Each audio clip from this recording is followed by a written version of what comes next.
For centuries, men have been plotting to bring about a new world order.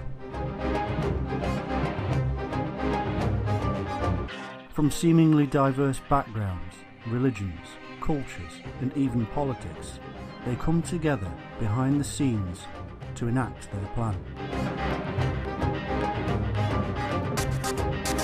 It was predicted many years ago and has been ongoing.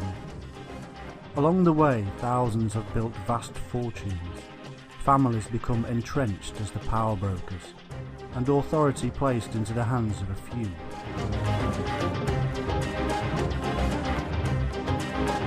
Throughout time, they have followed a cleverly laid out plan that was written down in code, cipher, and symbolism thousands of years ago.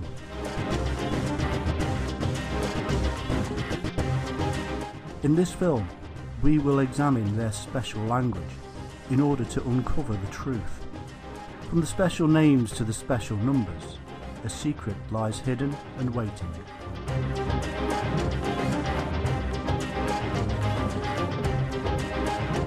We will reveal the significance of the number of the beast, 666.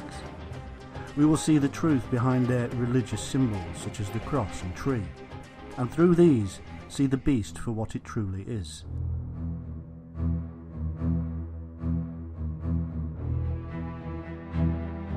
We will know the one that shall follow, the one they call the Antichrist, and we shall be amazed. Never in the history of mankind, until now, was it possible to deliver this beast upon the earth.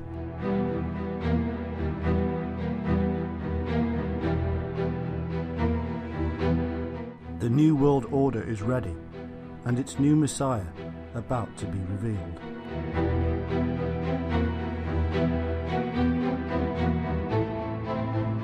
One of the greatest works of symbolism on every level is the Bible. To the scholar who knows the alternative meanings of some of the apocalyptic texts, it has been obvious for a long time that there is truth hidden away.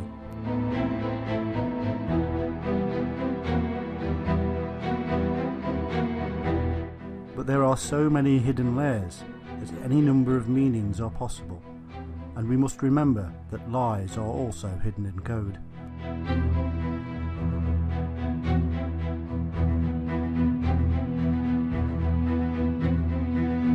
We must be careful not to read too much into texts, as we could be in danger of perceiving them in the light of our own modern society. Modern-day evangelists use the biblical book of Revelation as proof of the Lord's imminent return.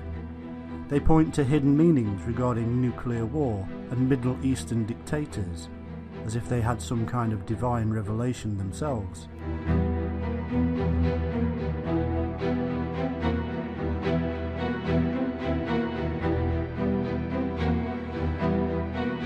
The truth is, as any historian will tell you, that every generation since the writing of Revelation has claimed the end is very close.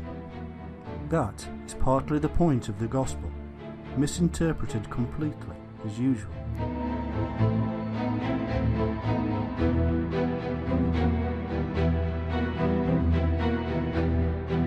All of these false interpretations make it more difficult to break the code down into facts. We shall begin by taking a look at our origins. The origin of life has always been a fundamental part of religion. The Age of Enlightenment of Darwin and his contemporaries drastically altered the religious outlook of the world. If we look at the truth behind the origin of mankind, we will see that Darwin was only discovering what was already known, that this Age of Enlightenment was planned. It had to happen for the required changes to occur.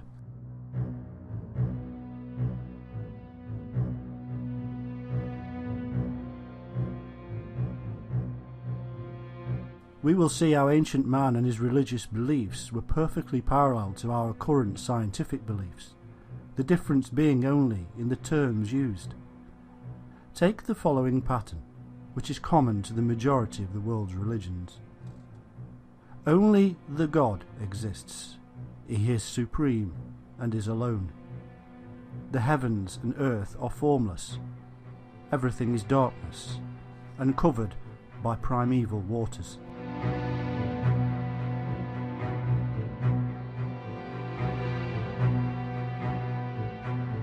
Then there is light. Heaven and earth are split apart. The land is separated from the waters.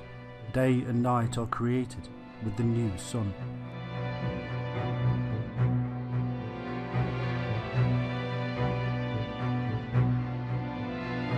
The land brings forth vegetation and eventually creatures.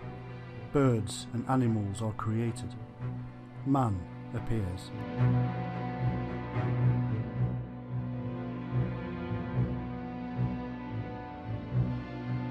This pattern is also common to the current theories regarding the origin of species. It is completely in line with the Big Bang theory, and yet seems to have emerged thousands of years ago. These patterns were especially notable in ancient Egypt, one of the most mysterious forerunners of the world's faiths.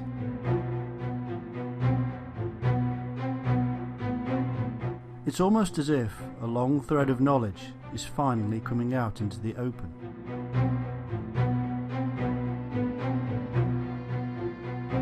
We can see the origins of the modern secret societies by looking into the names of those from the past. There is a name or title that can be found worldwide in all cultures and across time. They were called the Shining Ones.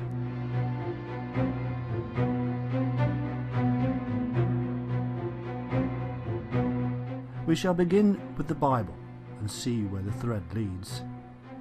The remnant of the Rephaim, or giants, was known as Og the Giant, which is linked with Ogma from Sumeria, which in turn was linked with the English landscape giant at Cairn Abbas, which in turn is linked with the chief Indo-European deity, Dyaus, which means the Shining Wand.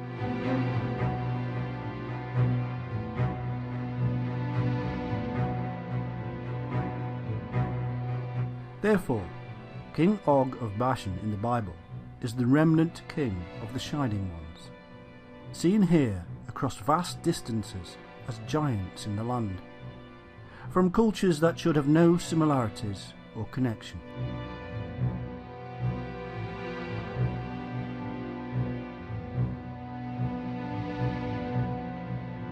The Indo-European god Dyaus Pitar means the Shining Father, and linked to the Indo-European shaman, where sacrifices were held towards the great Shining Father.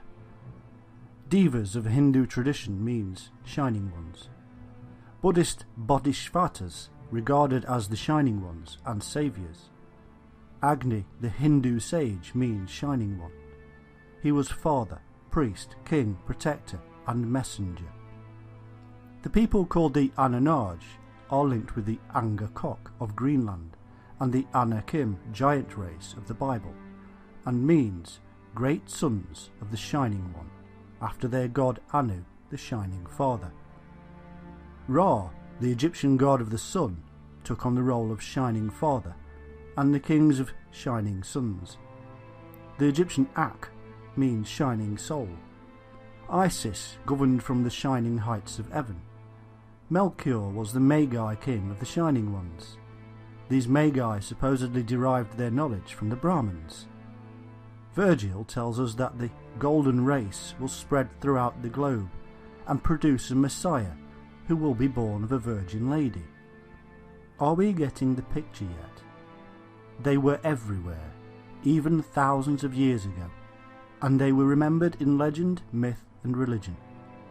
Their names sound different to us because of the difference in languages, but the meanings are all the same.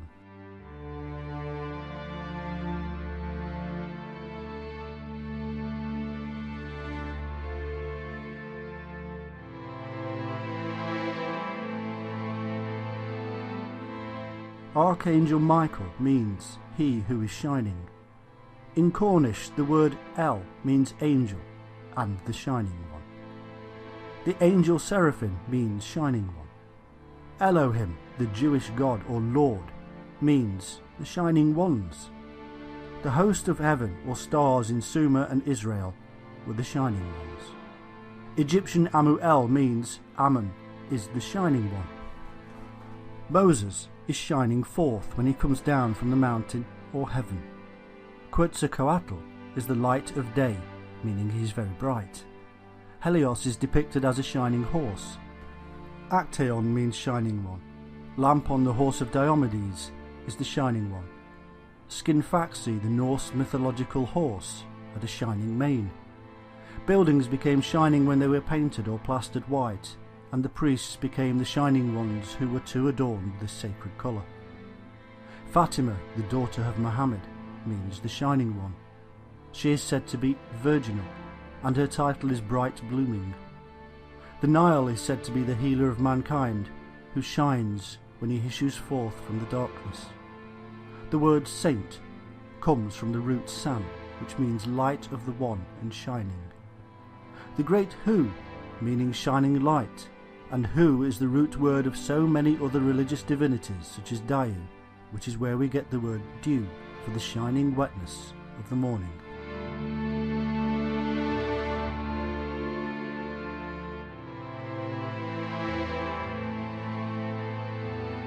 The simple similarity here is shining, and it is very straightforward why.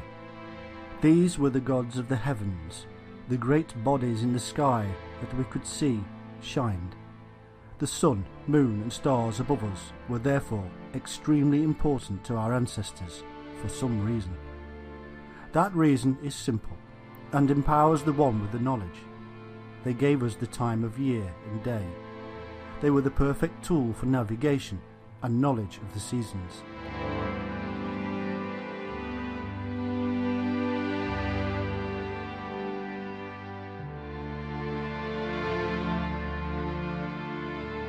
For trade and agriculture, both of paramount importance to any culture then and now. There are other clues we can see if we look closely to reveal those who had such knowledge and were part of this massive worldwide brotherhood.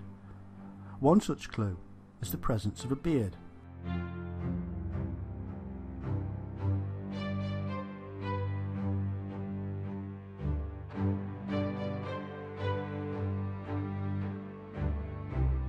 Giants are said to have beards. To be a giant simply means stature, power, manhood, enlightenment, and is common throughout the history of the Shining Ones. The shaman, medicine men, kings, queens and priests, pharaohs of Egypt, including queens, wore either real or false beards. Baal wore a beard, which comes down to us in our image of the Christian God having a beard. The men of Islam wear a beard. Samson loses his power when his beard is destroyed. Samson was a member of the Nazarites, who also had beards, and his name means son of the sun.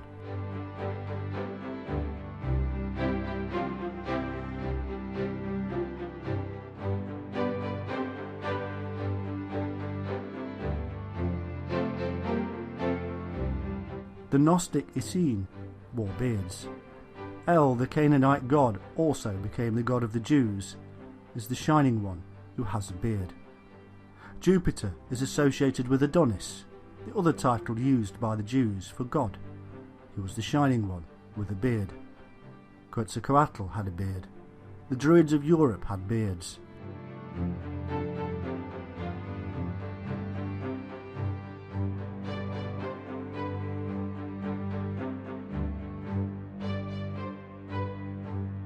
Another symbol we can use to see the Shining Ones is the cross.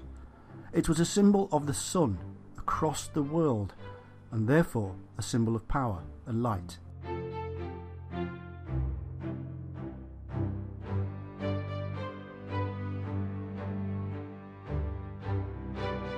To be crucified upon a cross was to be fixed in time by the sun.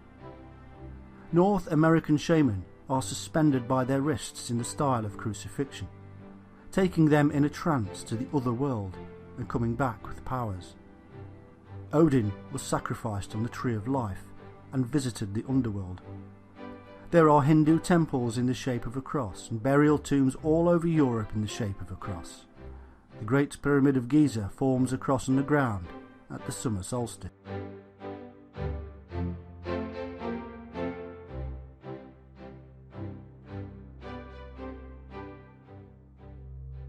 Hindus form a cross by outstretching their arms as an initiate tries to gain salvation.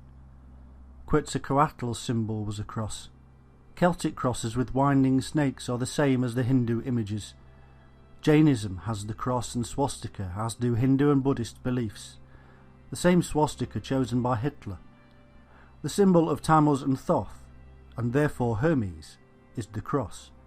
And there is reason that Mercury, who is associated with all these, has the cross.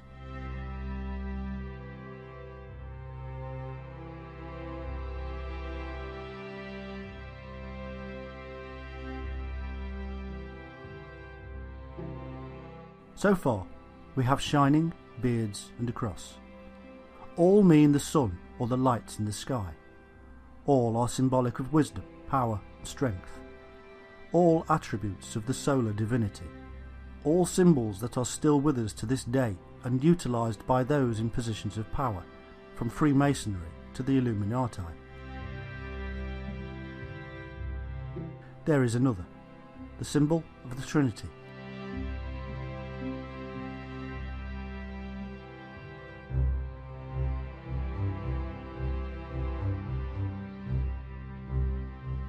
There are three shaman worlds, three kind of devas or shining ones in Hinduism. The triad of Hinduism, Brahma, Vishnu and Shiva. The Christian Trinity, God the Father, the Son and the Holy Spirit.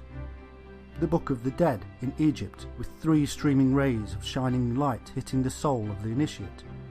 Thrice great Hermes comes out of the balancing act between Thoth, Tammuz, Hermes and Mercury. Zoroaster would return 3 times. 3 Magi who brought 3 gifts. Jesus crucified on a mountain with 3 crosses, one either side of him. 3 Chatras on Hindu temples. Buddhist 3 fires and 3 marks built into all existence. Buddhist Trinity of Refuge, 3 bodies of Buddha and 3 jewels. 3 foundations of the universe of Simon Magus. Druid Holy Triad. Taoist 3 giving birth to creation. Tai Chi represented as 3 candles. Asgard 3 thrones. Classical Trinity of Zeus, Poseidon and Hades, or Jupiter, Neptune and Pluto. Fatima the Shining One and daughter of Muhammad gave birth to 3 sons. Druidic harps made from a triangle, 3 strings and 3 turning keys, all symbolic of the great Trinity of the Druids and Bards.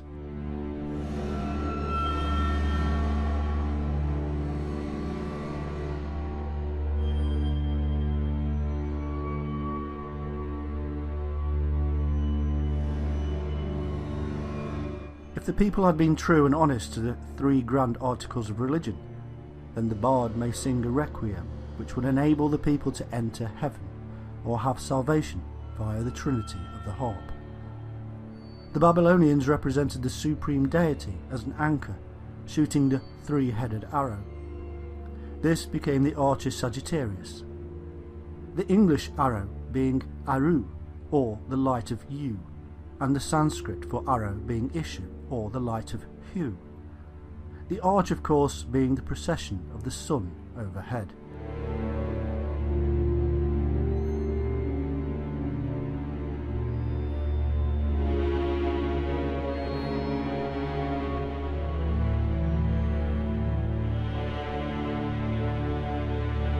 There are many reasons for the Trinity in all religions and creeds across the world, but the all-old meaning in the sky is yet again. It is very simple, and yet lost on modern eyes. It is God as the Father's Son, the Mother as the Moon, and the Son as the Earth.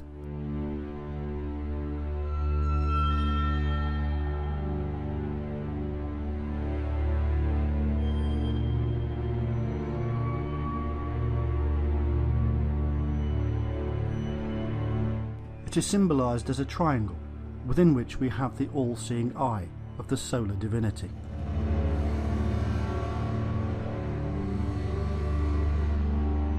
It is through this sun god that life is brought about. Without the sun there is no life.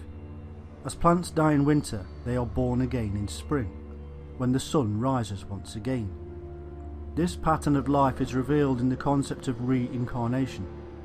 If plants come back to life, then so too can we.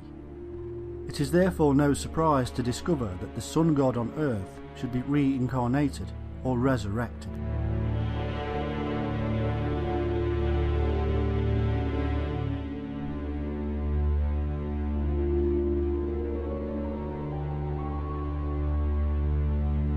In the Indian Bhagavad Gita, we hear his words, "I have been born many times."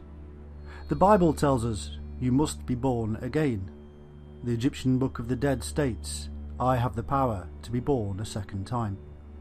Indeed, before 500 AD, reincarnation was a Christian doctrine.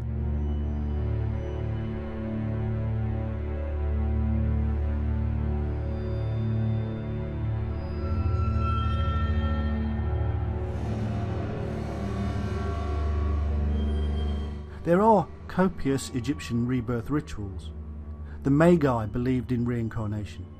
Zoroaster, Osiris, Horus, Adonis, Dionysus, Hercules, Hermes, Baldur, and Quetzalcoatl all descended into hell and were risen again on the third day, just as the sun does each year.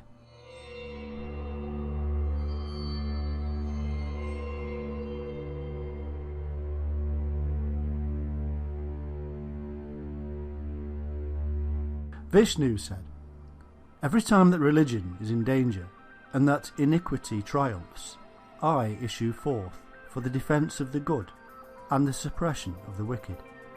For the establishment of justice I manifest myself from age to age." The sun god will appear in every age in a mirror to the Jewish idea that every age has a Messiah or Son of God.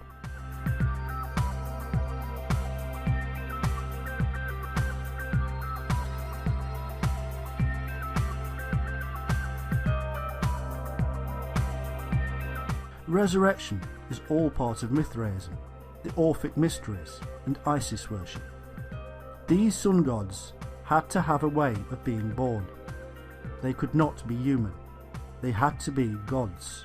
And so we have the virgin birth in a womb, or tomb, or cave.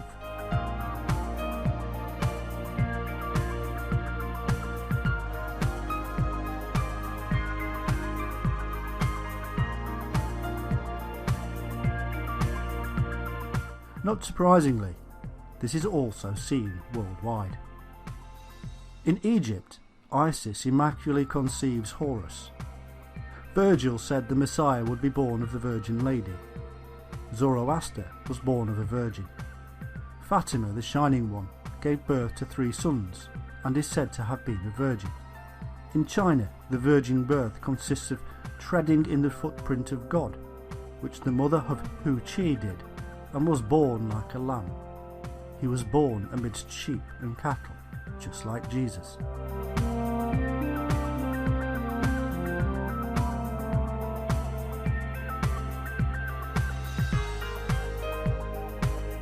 The priests and power brokers of this vast empire of the soul around the globe not only wore beards as a symbol of the solar divinity and wisdom, they also wore the colour of light, white.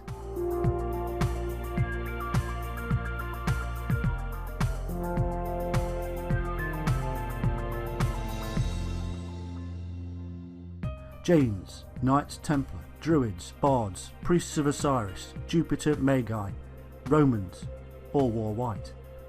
The Persians said that the gods wore white. Carmelites or white friars, Cistercian nuns and monks, Magdalenes, orders of the Sisters of the Presentation of Mary, the Congregation of the Daughters of the Holy Ghost, the Congregation of the Missionary, Sisters of Our Lady of Africa, and the White Fathers. The list is endless and revealing.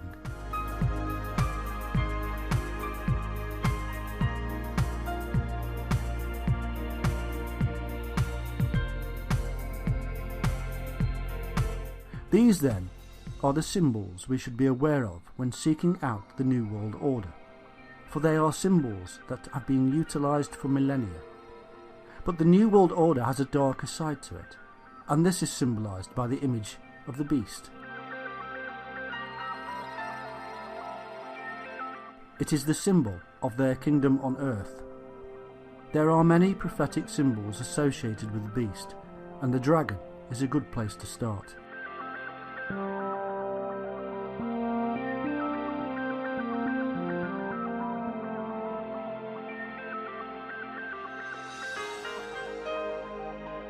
In Bible prophecy, a beast is a symbol of a king or kingdom. In the book of Daniel, we read, "These great beasts, which are four kings. The fourth beast shall be the fourth kingdom." This kingdom is not necessarily a state as we know it today. It is also the kingdom of God, a spiritual kingdom, a kingdom of dominion of the soul. We know this because Revelation states that the people worshipped the beast. They worshipped the kingdom of the soul.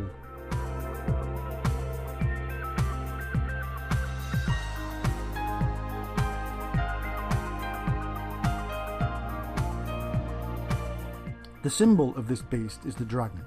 It is Satan, the father of lies and deception. We are to be aware of the evil of this great beast in which we have so much faith. Those in power in whom we place our faith are constantly proving this warning to be true.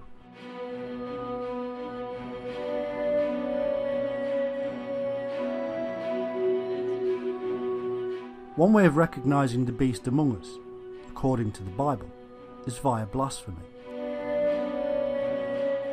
This is when a person or community claims to be God's representative. There have been a great many. Another way of blaspheming is to grant absolution from sin, something that only God can do. So, what we seem to be looking for as the catalyst for a new world order is a kind of nation that has all these symbols and claims to be God's representative on earth and offers absolution. It's a strange coincidence that their own books subtly reveals them.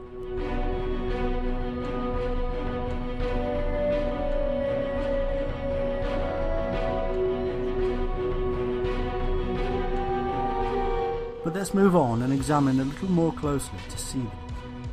The Bible gives us some clues called marks. These are identifiers, things that we can spot on the body of the false nation. They are given to us in the last book of the Bible, Revelation.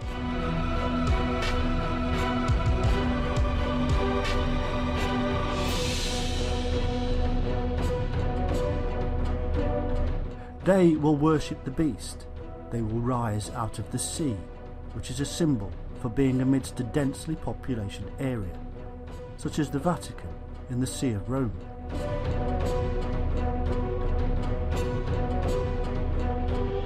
They will deceive. They will rule ruthlessly. They will persecute true believers. The beast will have a number, 666.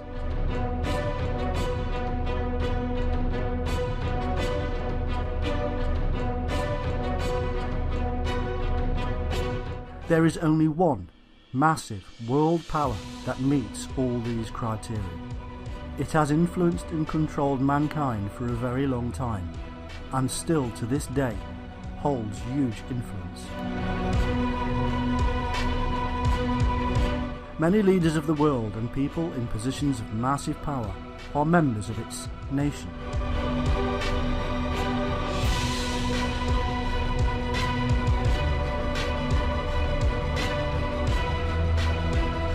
It's persecuted its own people.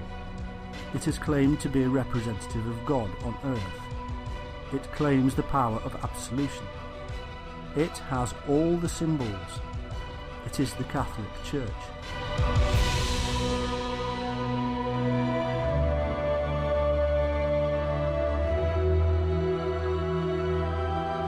The beast is well known among scholars to be a nation. All nations are beasts. The USA has the eagle, Great Britain has the lion. They all have beasts to symbolize them. The Vatican is a nation within a nation. It is a nation of those who follow its creeds.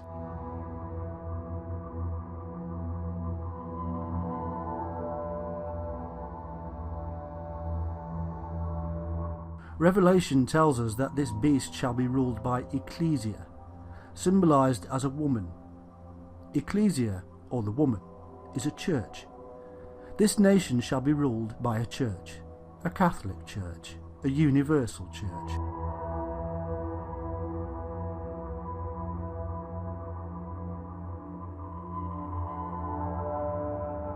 Within this church shall be Satan himself ruling. He is the father of lies.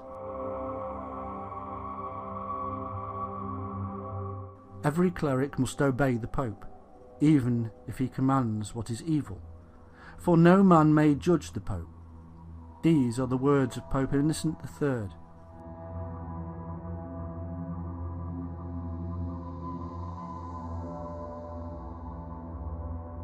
He is master over the nation.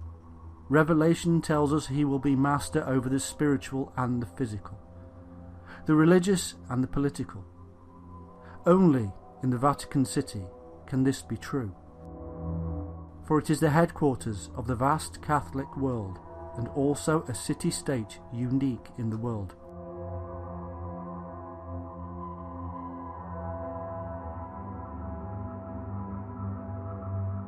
It has been a deceptive nation. It has abused its own people. It has all the marks. But does it really want a new world order? In 2004, Pope John Paul II called explicitly for a new world order, and he was not the only one.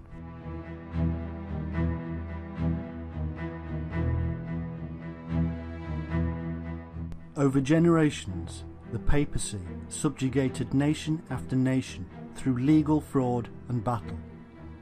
Rulers across the world were subjects of the Pope and did his bidding.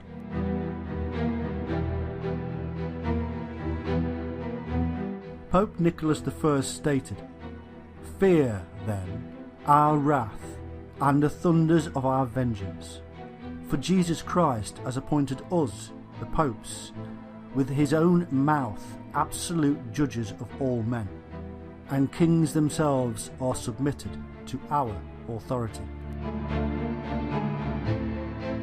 Pope Gregory IX pronounced papal domination over the entire Christian world, secular and religious, and excommunicated all who failed to obey the popes and to pay them taxes. This was confirmed by subsequent popes, and in 1568 AD, Pope Pius V vowed that it was to remain an eternal law. It is to this day still believed.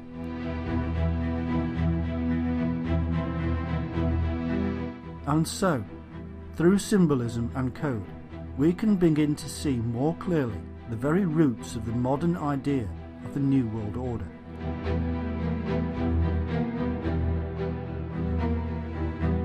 We must return now to some of these symbols, for within them we shall discover more. We begin with Reincarnation and the cross. The idea of rebirth is never more firmly placed than in the tree. The image of Jesus dying on a cross is rooted in nearly 2,000 years of myth. The Bible never mentions a cross. Instead, the original word was tree, and almost all early Roman crucifixions were on trees. Also, the Jewish way of executing a criminal was by stoning. The cross was an early symbol of execution by crucifixion. People were often impaled or nailed to a pointed stake or tree and left to die. So where did this cross image come from, and who added it into the Christian passion?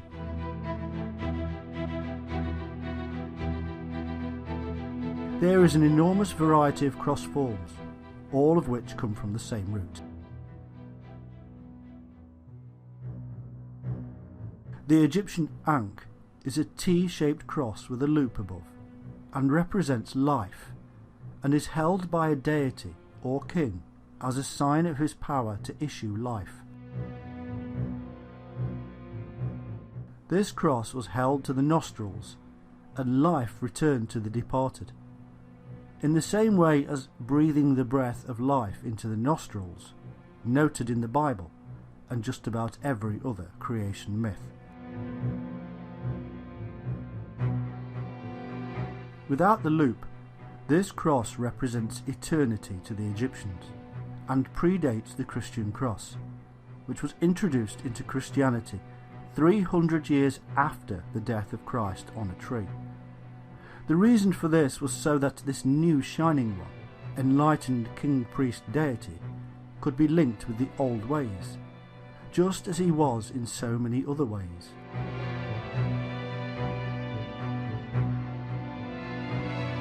Those with the eyes to see and the ears to hear would have understood the vital symbolism involved with this link.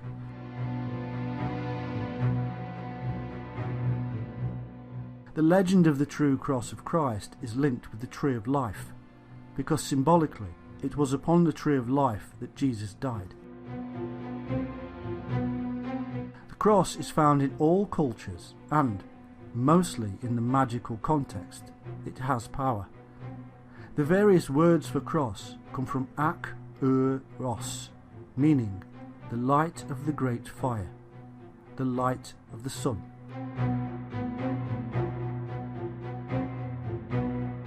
In many doctrines, the 4 stations of the cross stand for air, earth, fire and water. The Aztec weather goddess carried a cross, and at Cozumel it was an object of worship. The symbol of Quetzalcoatl is a cross. Native Americans marked their boundaries with magic cross. The Swastika cross is formed from 4 Greek grammars joining together. It was widely used and is found in many stone monuments around the world. Regarded as a symbol of good fortune, it derives its name from the Sanskrit Swastika, meaning blessed. It has been used by Mesopotamian, Cretan, Mayan, Navajo, Celtic, Hindu, Jain and Buddhist cultures. It is believed that it represents the movement of the sun through the heavens and the cycle of life. The swastika arose more obviously under Hitler's Nazi Germany, when it was turned counterclockwise to represent evil and negative forces. Hitler supposedly found the swastika on a Catholic monastery doorway, and it also became the symbol for his Thule Society, which was responsible for the Nazi movement. Strangely, Hitler was taken in at an early age and trained by a Catholic man who would go on to become the Pope during World War II. Was this part of the Great Plan? To bring about a world war so terrible that it would force the world to create a United Nations, the same United Nations that has a ridiculous amount of Catholic influence with special Catholic status.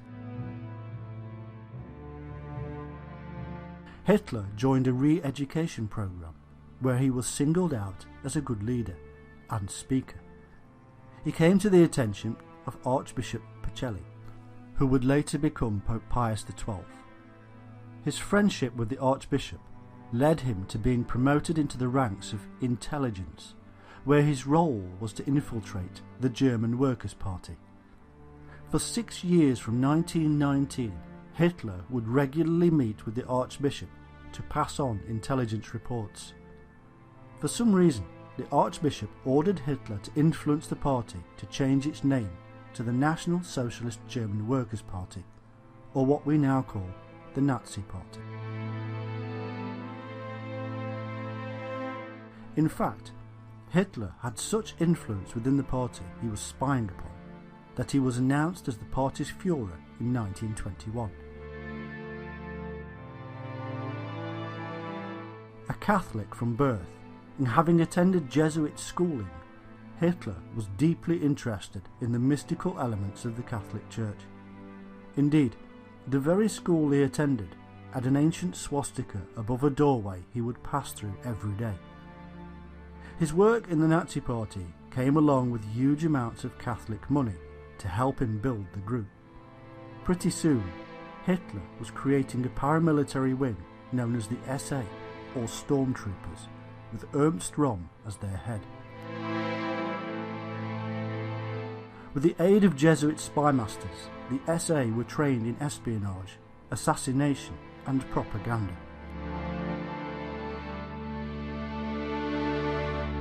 By 1923, Hitler and his party marched on Berlin to overthrow the government. And yet, he never made it out of Munich, and Hitler went into hiding at the residence of a friend, who was also a close friend of the Roosevelts. He was eventually found and imprisoned for 5 years, actually serving only 1. In prison, he wrote Mein Kampf with the help of some Catholic friends. According to the official statements, the Catholic Church simply kept quiet during the Hitler reforms. They even claimed that many Catholic priests were victimised by the Nazis for their part in freeing Jews and other non-desirables. This is indeed true.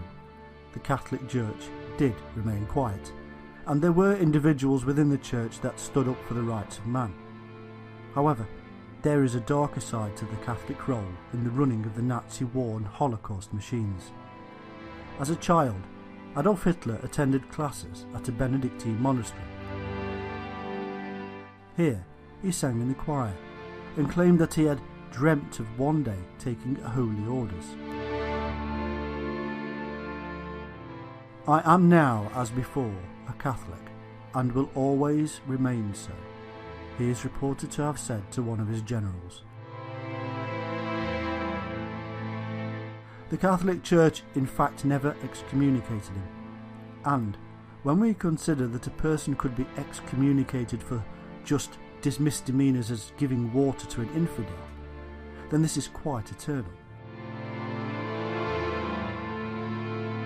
The stark fact remains that the Catholic Church turned a blind eye to the Nazi oppression, especially as it had just spent the last few centuries trying to rid the world of Jewry itself. In fact, taken to this end, and the hidden links between Freemasonry and the Catholic Church, we can start to see a picture of a Christian purging of the Jews in process. A process that appears to have been ongoing for an awful long time. Some have claimed, however, that this was just a balancing act, in that the Jews were getting too powerful in Europe at the time and needed trimming.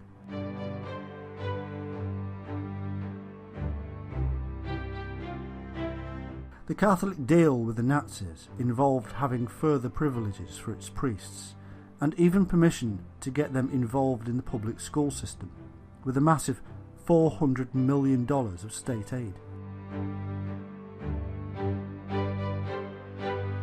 It also led to a clearing of anti-Catholic lawsuits, as by 1940 Hitler had erased or quashed over 7,000 legal cases against Catholic priests.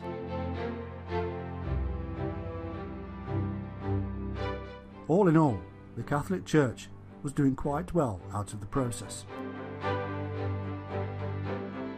A concordat with the Catholic Church in 1933 stated the following: "The German Reich guarantees the freedom of the profession and the public exercise of the Catholic religion.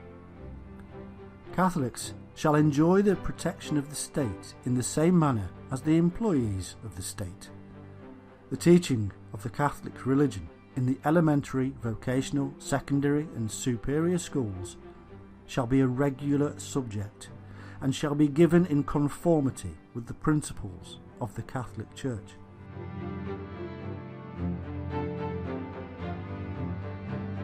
To the Catholics, this was all perfect, and so why should they make life hard for the Nazis?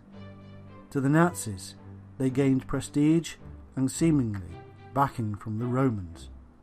They also needed to ensure that their allies of the future, Italy, would not be upset.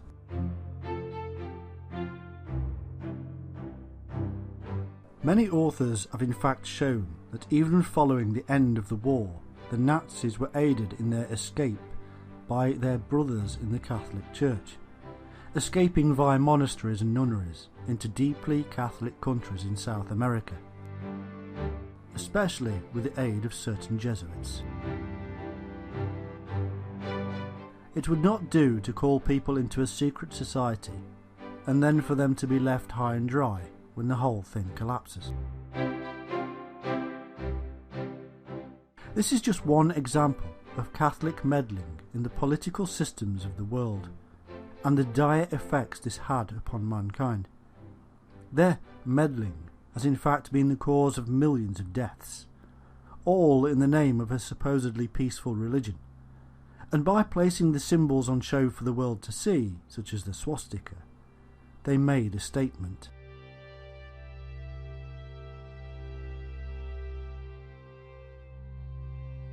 Let us now continue our journey with the cross. In 100 BC, crosses were set up above the graves of the elect by the Scandinavians, who also used them as boundary marks, just like Native Americans, and the staffs of Scandinavian priests were crosses mixed with the caduceus.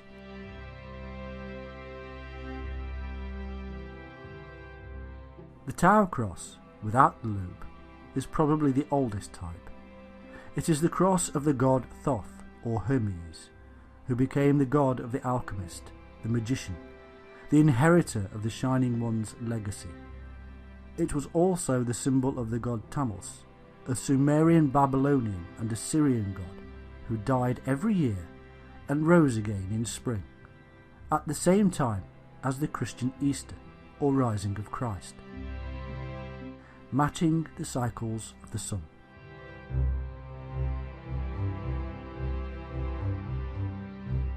Tammuz is identified with Adonis and Marduk. The Jews obviously knew about the cyclic nature of Tammuz, as he is spoken of in Ezekiel, where the women weeping for Tammuz is alluded to. The early 4th century Gnostics took this old pagan symbol of the sun and earth and the cycles of life and made it represent the man who was to symbolize all these things and more.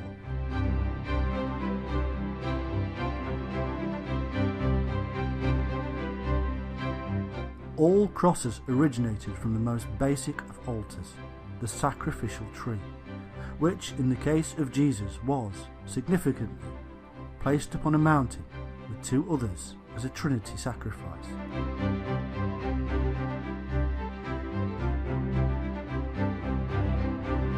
The tree, as the image of death and rebirth, is universal to all cultures. In South America, sacrificial victims were invariably fastened to tree trunks. In China and Japan, there are sacred groves and trees standing at or just outside the entrance to their villages. Offerings are pinned to the trunks of these trees. The worship of trees is fundamental to an understanding of the supposedly mysterious images we have found around us.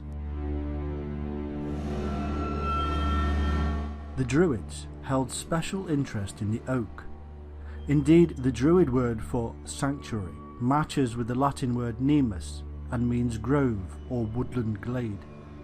In Sweden, Greece, Italy, India, America, Australia, all Europe and Africa, the worship of trees is so deeply ensconced in the origins of their beliefs, we must wonder how these beliefs came to be so universal and so similar.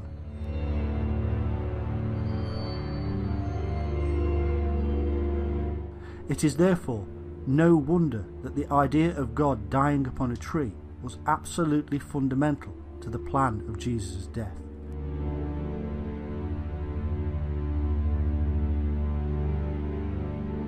Worship, especially the more sacred and secretive worship, seems to have been carried out in groves. The natural grove would have been modernised, with the sacrificial tree being placed at the centre or entrance. Upon this altar, the king god or son of the king god would have been sacrificed.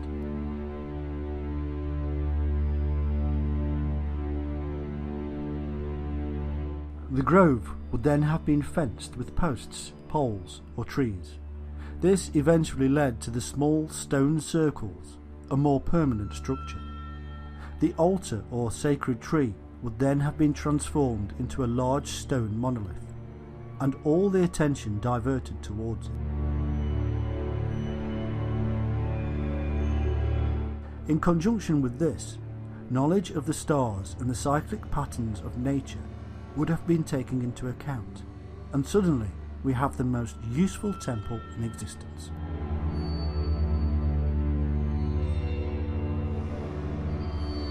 People would come from miles around to pay their tithes to the sacred priesthood, see the prophecies, enact the rituals, and learn.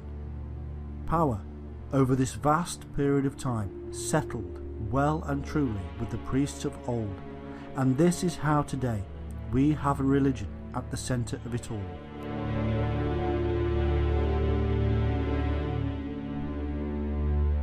The Catholic Church can trace its origins right back to these early days. There is little wonder then that the revelation of the beast should be in their own book, hidden in symbol and code, as any psychopath always likes to leave clues. Let's take a closer look at these clues. Revelation 13 is the main chapter where we see a description of society under the rule of the beast, or Antichrist. And I stood upon the sand of the sea, and saw a beast rise up out of the sea, having 7 heads and 10 horns, and upon his horns 10 crowns, and upon his heads the name of blasphemy. And the beast which I saw was like unto a leopard, and his feet were as the feet of a bear, and his mouth as the mouth of a lion. And the dragon gave him his power, and his seat, and great authority. And I saw one of his heads as it were wounded to death, and his deadly wound was healed, and all the world wondered after the beast. This is a description of the power structure. The animal and its various parts are all symbols of the governments it rules over. We know this because Revelation tells us. The 7 heads are 7 mountains, on which the woman sitteth. And there are 7 kings, 5 are fallen, and 1 is, and the other is not yet come. And when he cometh, he must continue a short space. And the beast that was, and is not, even if he is the 8th, and is of the 7, and goeth into perdition. And the 10 horns which thou sawest are 10 kings, which have received no kingdoms as yet, but receive power, as kings 1 hour with the beast. These have one mind, and shall give their power and strength unto the beast.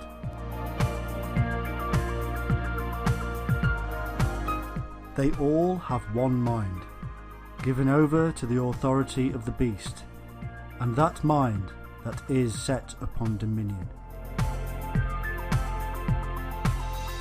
The term for kings simply means political ruler. There will be 10 dominions, ruled over by 10 rulers. They are symbolized as 10 horns. These will be the final 10 leaders. We are told that the beast is unique, that nobody can fight him in war and win. It either has military might so vast that none can meet it, or it is simply a nation state that one simply would not wage war against, such as a church.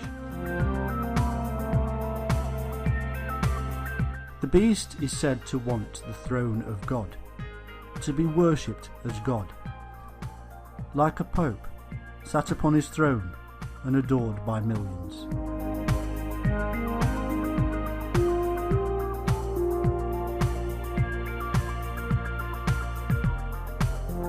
We are even told in the Bible where this great power wishes to reside.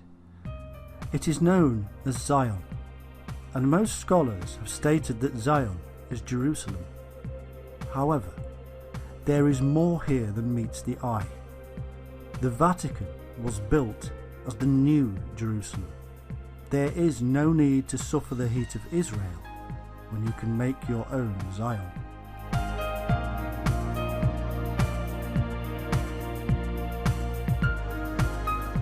It's all very good to control the masses through belief, but financial control also needs to be in place.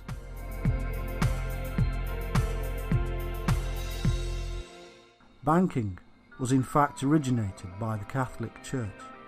It was they who created the promise to pay system, and the very word bank is derived from those times when the deals were done on the bank outside the castle walls. From the very start, money was under Catholic control. The word itself is from moner, or to warn. Nobody seems to have listened.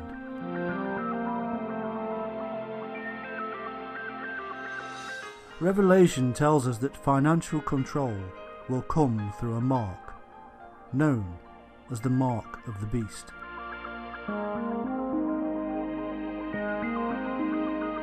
And he causeth all, both small and great, rich and poor, free and bond, to receive a mark on their right hand, or in their foreheads, and that no man might buy or sell, save he that had the mark, or the name of the beast, or the number of his name. Here is wisdom. Let him that hath understanding count the number of the beast, for it is the number of a man, and his number is 666.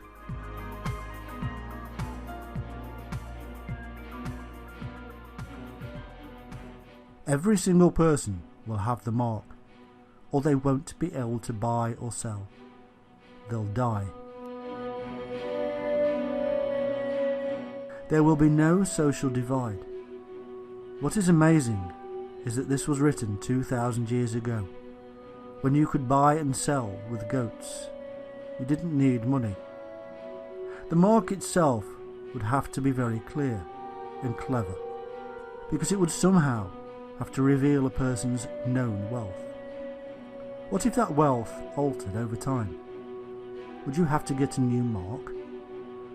Well, in today's age, that's not really a problem, because we have a computer system and banking. Our mark could simply be a barcode. The truth may be found in the number 666. The Hebrew and Greek alphabet does not have separate characters or alphabets for numbers and letters. Letters are also used as numbers, so each letter has a numerical value. The Hebrew equivalent of our W is the letter Vav, or War. The numerical value of Vav is 6. So the English WWW, transliterated into Hebrew, is Vav, Vav, Vav, which numerically is 666. So every website starts with 666.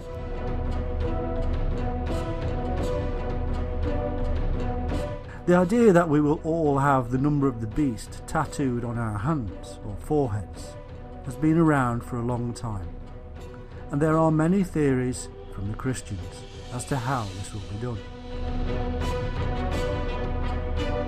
Microchip implants being one of the latest. The humble barcode has been popular in this area. The universally accepted form of pricing and itemizing has come under the watchful eye of our friendly evangelist. The EAN13 international barcode has 13 digits. The following is an example of how we constantly get 666 out of our barcodes. Every barcode has 3 taller bars, one at the start, one in the middle, and one at the end. This bar has a numerical value of 6. So all barcodes have 666 on them.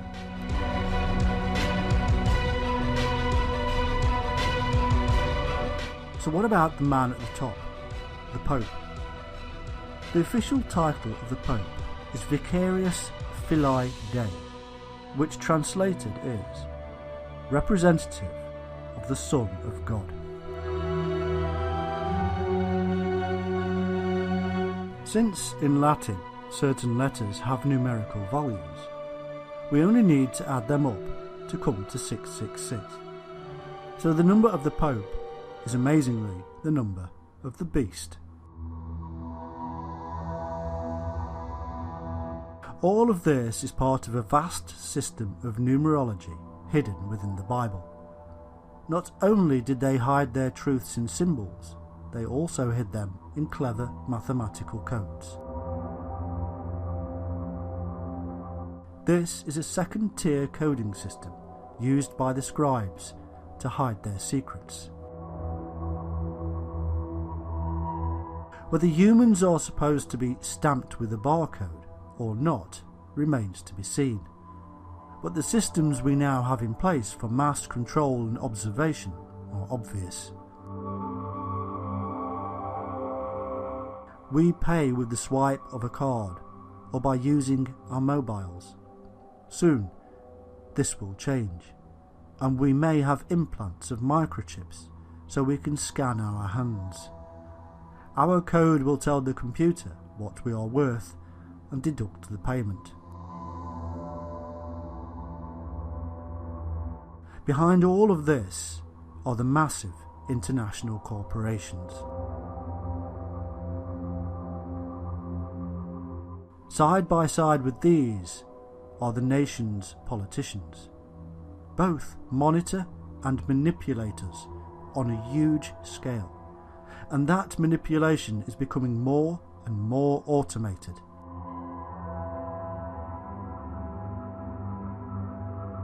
We can now talk to an artificially intelligent customer service representative and do all our business without ever having to deal with another human. We are all slaves to the machine.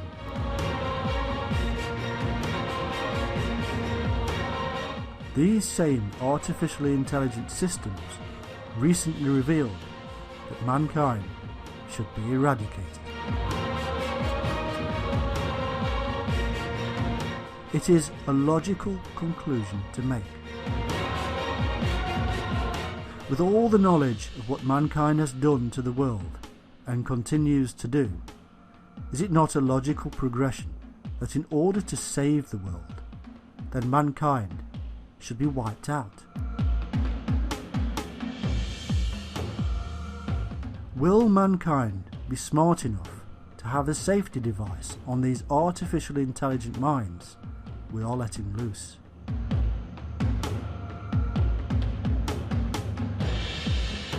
The world's biggest computer and mobile phone company regularly releases updates that have flaws in them.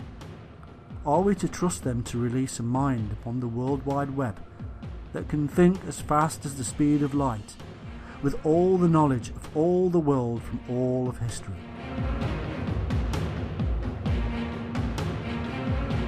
Such a mind would be able to stop the world of humans from turning. Power cut off, deliveries messed up, water, gas, oil and industries brought to their knees, money wiped off the grid, satellites taken over, traffic systems played with, and even worse, it may turn off our Wi-Fi.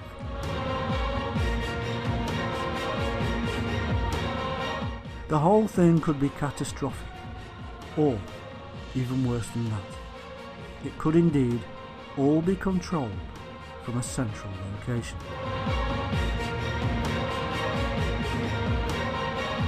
Used to do the master's bidding. But who owns these corporations?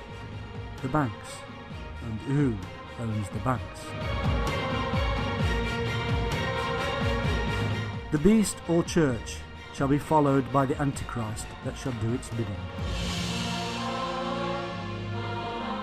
Is this Antichrist the opposite of the perfect man, about to be unleashed upon the world in the form of a human creation we call artificial intelligence?